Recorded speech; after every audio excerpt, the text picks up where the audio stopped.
Assalamualaikum warahmatullahi wabarakatuh. Kami di sini dari kelompok 20 ingin mempresentasikan hasil kerja kelompok kami yang bertema proyeksi stereografis. Ya, sebelumnya perkenalkan, saya Antoni Saputra Sorongan dengan NIM 07251069. Nama saya Firas Rasya Putra dengan NIM 07251039.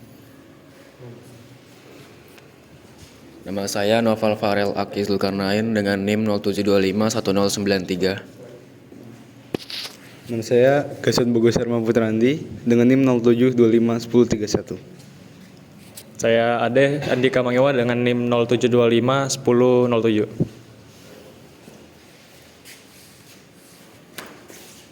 Next,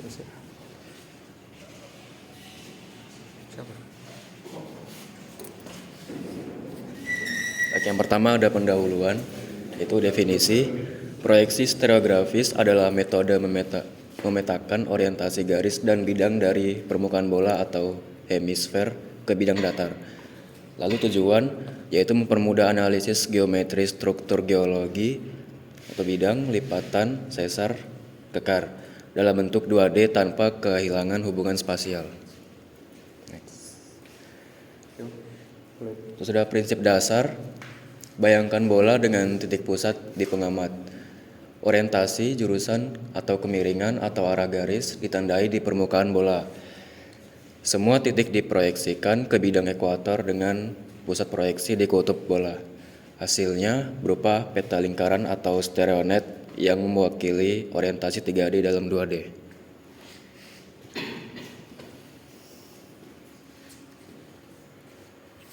Oke, jadi representasinya adalah anggap aja bidang itu adalah lingkaran besar atau grid circle, kemudian ada arah garis atau lineasi, yaitu titik pada proyeksi, kemudian ada jurus atau strike, yaitu arah horizontal bidang yang ditunjukkan dengan garis di stereonet.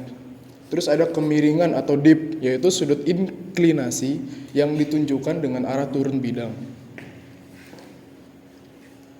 Nah, kemudian ada jenis-jenis diagram proyeksi. Yang pertama itu adalah proyeksi sudut sama atau Wolfnet atau equal angle projection, yaitu mempertahankan besaran sudut yang cocok untuk analisis hubungan geometri sudut antar bidang. Terus yang kedua, proyeksi luas sama atau SmithNet atau equal area projection, yaitu adalah mempertahankan luas relatif cocok untuk analisis statistik orientasi yang membutuhkan plot banyak data.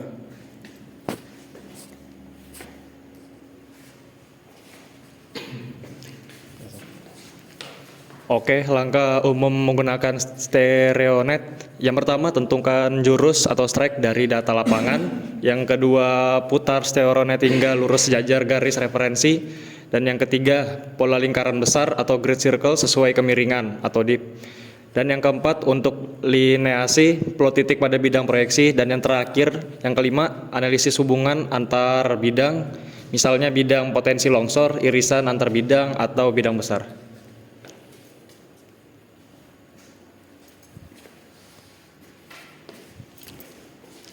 Selanjutnya ada aplikasi dalam geologi geoteknik.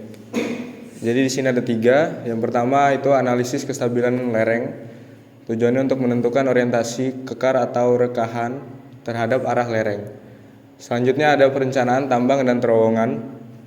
Itu untuk menentukan arah galian agar aman terhadap struktur geologi. Dan yang terakhir itu ada pemetaan geologi. Tujuannya untuk memvisualisasikan orientasi lapisan di stereonet.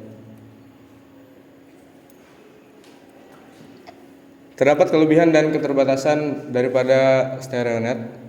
Yang pertama, kelebihannya itu mempertahankan hubungan geometris orientasi. Yang kedua, memudahkan analisis data dalam jumlah besar. Dan yang ketiga, sebagai alat standar di geologi dan geoteknik. Keterbatasannya ada membutuhkan latihan membaca stereonet. Dan yang kedua itu hanya representasi 2D dari kondisi 3D. Butuh interpretasi.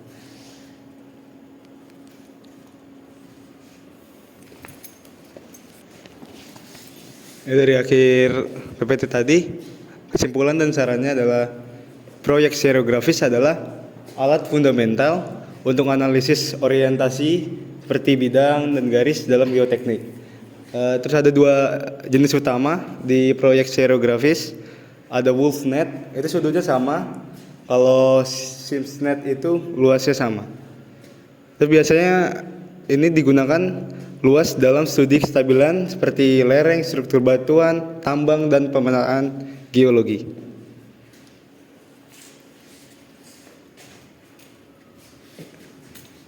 Ya, akhir dari presentasi kami. Kurang lebihnya mohon maaf.